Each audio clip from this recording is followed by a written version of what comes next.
लोग अक्सर चुनाव को सिर्फ हार जीत का खेल समझते हैं, लेकिन सच कहूं तो ये कहानी का सिर्फ एक छोटा सा हिस्सा है। असल में हर चुनाव शासन को बेहतर बनाने का, लोगों को समझने का एक बहुत बड़ा मौका होता है। ये जानने का विज्ञान है कि लोग क्या चाहते हैं, उनकी उम्मीदें क्या हैं और उनकी तकलीफें क्या हैं, ताकि एक अच्छी सरकार उनकी सेवा कर सके।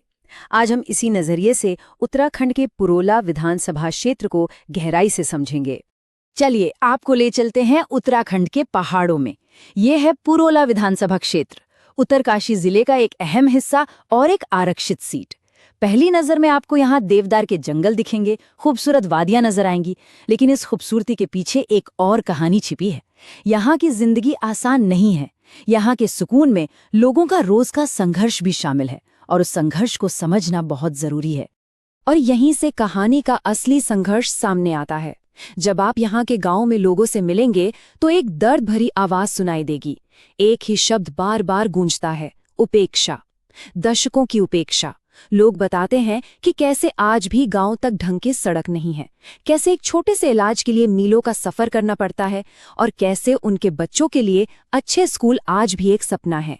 वादे हर बार होते हैं पर जमीन पर पूरे नहीं उतरते और इसी वजह से लोगों में एक गहरी निराशा है, सिस्टम से एक मोहभंग है। अब दिलचस्प सवाल ये है कि दिल्ली में जो बातें होती हैं उनका असर इन पहाड़ों तक कैसे पहुंचता है। प्रधानमंत्री का चेहरा, देश में बढ़ती महंगाई या कोई बड़ी सरकारी योजना, इन सब राष्ट्रीय मुद्दों का असर पुरोला के एक आम वोटर के दिलो दिमाग पर भी पड़ता है। जो हवा नेशनल मीडिया में चलती है वो यहाँ भी महसूस की जाती है और यहाँ के वोटिंग के तरीके को सीधे तौर पर प्रभावित करती है। अब एक नंबर पर ध्यान दीजिए, 6296। 2022 के चुनाव में जीत और हार के बीच का फासला सिर्फ इतना ही था। ये सिर्फ एक आंकड़ा नहीं है, ये वो चुनौती है, ये वो पहाड़ है जिसे जीतना है। इस एक एक वोट के पीछे एक परिवार की उम्मीद है, एक नौजवान का भविष्य है। इस नंबर की कहानी को समझना मतलब आधी जंग जीत लेना। तो ये देखिए 2022 का हिसाब ग्राफ में साफ साफ दिख रहा है। भारतीय जनता पार्टी को मिले करीब 54% वोट और भारतीय राष्ट्रीय कांग्रेस को लगभग 42%। फासला तो है करीब 12% का। बड़ा लगता है ना? पर पुरोला की राजनीति में, जैसा हम आगे देखेंगे, कुछ भी नामुमकिन नहीं है। यहाँ की जमीन बदलाव के लिए हमेशा तैयार रहती है। तो जब हम जमीन और इन आंकड़ों को मिलाते हैं तो 3 बड़ी बातें निकलकर सामने आती हैं, एकदम साफ। पहला, वोट का फासला जिसे पाटना है। दूसरा, ये एक स्विंग सीट है, मतलब यहाँ का वोटर किसी एक पार्टी का नहीं है, वो अपना मन बदलता है। और तीसरा, सबसे अहम, विकास की जबरदस्त कमी। लोगों के दिल में एक असली जन आंदोलन की चाहत है, जो सिर्फ वोट न मांगे बल्कि उनकी जिंदगी बदले। और इससे पहले कि हम आगे बढ़ें, एक बात साफ करना जरूरी है। हमारा ये पूरा विश्लेषण संवैधानिक मूल्यों पर आधारित है। हमारा मकसद है हर नागरिक की गरिमा को समझना और एक जिम्मेदार बहस को बढ़ावा देना।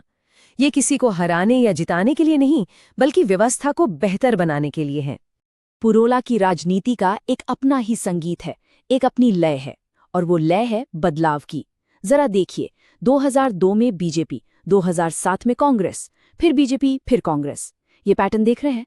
यहाँ हर 5 साल में सत्ता बदल जाती है। इसे कहते हैं एंटी इनकम्बेंसी। यहाँ के लोग सरकार के काम को बहुत ध्यान से देखते हैं और अगर काम नहीं हुआ तो बदलने में देर नहीं लगाते। चलिए इन नंबर्स की कहानी को और करीब से सुनते हैं। ये सिर्फ वोट शेयर नहीं है, ये लोगों के मूड का आईना है। देखिए 2007 में क्या हुआ। बीजेपी का वोट शेयर गिरकर 17% पर आ गया था और वोटर टर्नआउट को देखिए, कभी 77% के पार तो कभी 70 से भी कम। इसका मतलब है कि लोग कभी बहुत उम्मीद से वोट करते हैं और कभी गहरी निराशा में। तो इसका मतलब क्या हुआ? मतलब साफ है, यहाँ हार जीत का फैसला वो वोटर करता है जो किसी पार्टी का झंडा नहीं उठाता, जिसे हम स्विंग वोटर कहते हैं। उनके लिए वोट एक प्रैक्टिकल फैसला होता है। वो ये देखते हैं कि किसकी सरकार आने से उनकी जिंदगी की मुश्किलें कम होंगी, सड़क बनेगी, अस्पताल में डॉक्टर होगा, बच्चों को अच्छी शिक्षा मिलेगी। और आज के दौर में लड़ाई का मैदान पूरी तरह बदल गया है। अब जंग गांव के चौपाल पर नहीं, मोबाइल की स्क्रीन पर लड़ी जा रही है। व्हाट्सएप पर कौन सी कहानी चल रही है, फेसबुक पर किसका नैरेटिव मजबूत है, जीत हार अब यहीं से तय हो रही है। परसेप्शन की लड़ाई ही असली लड़ाई है। तो इस मुश्किल रणभूमि को समझने का कोई तरीका है? हाँ है। हम एक स्ट्रैटेजिक फ्रेमवर्क का इस्तेमाल करते हैं जिसे हम चतुर्मुख सिद्धांत कहते हैं। ये किसी भी अभियान को 4 चेहरों से या कहिए कि 4 पहलुओं से देखने और परखने का एक तरीका है। अब इस फ्रेमवर्क से देखें तो तस्वीर साफ हो जाती है। पहला, चुनावी गणित ठीक ठाक है। दूसरा, जमीनी संगठन कमजोर है। तीसरा, संसाधन वो भी कम है। लेकिन चौथा और सबसे अहम पहलू है नैरेटिव, यानी आपकी कहानी। जब संगठन और पैसा कम हो तो एक दमदार कहानी ही आपका सबसे बड़ा हथियार होती है और ये लड़ाई जीती जा सकती है। तो कहानी किन मुद्दों पर बनेगी? कहानी बनेगी लोगों के दर्द पर। ये देखिए, सबसे ज्यादा तकलीफ किस बात की है? सड़क, अस्पताल, मोबाइल नेटवर्क और कमरतोड़ महंगाई। ये वो मुद्दे हैं जो हर घर, हर परिवार को रोज चुभते हैं और यहीं पर बात करने, संवाद करने का सबसे बड़ा मौका है। ठीक है, हमने समस्या को समझ लिया। अब बात करते हैं समाधान की। तो आगे का रास्ता क्या है? ये है एक 90 दिन का ब्लूप्रिंट। ये सिर्फ चुनाव जीतने का प्लान नहीं है, ये लोगों का भरोसा जीतने का एक व्यवस्थित प्लान है। एक ऐसा रिश्ता बनाने का प्लान जो लंबे समय तक चले। पहला फेज है फाउंडेशन, यानी नींव मजबूत करने का। पहले 30 दिन, इसमें वोटर लिस्ट का बारीकी से विश्लेषण करना है। लोगों की शिकायतों को जानने के लिए छोटे छोटे सर्वे करने हैं, भरोसेमंद व्हाट्सएप ग्रुप्स बनाने हैं और सबसे जरूरी, हर बूथ पर अपनी टीम को खड़ा करना है।